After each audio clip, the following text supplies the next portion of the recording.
नागपूरसह संपूर्ण विदर्भात तापमानाचा पारा घसरलेला आहे आणि थंडीला जोरात सुरुवात झाल्याचं चित्र आपल्याला पाहायला मिळते आहे।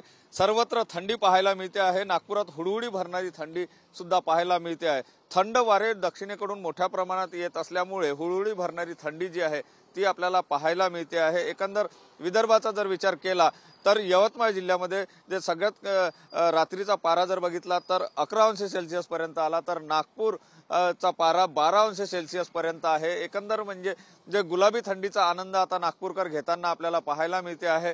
सकाळी मॉर्निंग वॉक करणारे असो किंवा मग गार्डनमध्ये फिरणारे असो त्यांचं प्रमाण सुद्धा मोठ्या प्रमाणात वाढलेलं आहे आणि त्यामुळे थंडीचा आनंद जो आहे तो आता विदर्भवासी घेताना दिसते आहे। महत्त्वाचं म्हणजे यावर्षी थंडी जी आहे ती काहीशी उशिरा आली, मात्र आता थंडीला खऱ्या अर्थाने सुरुवात झाली असं कुठेतरी वाटायला लागलं आहे।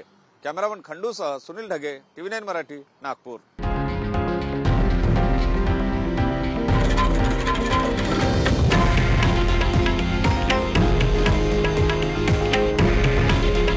हे आहे देशातील नंबर 1 न्यूज नेटवर्क आणि आपण पाहत आहात TV9 मराठी। काळजी तुमची, हित महाराष्ट्राचं।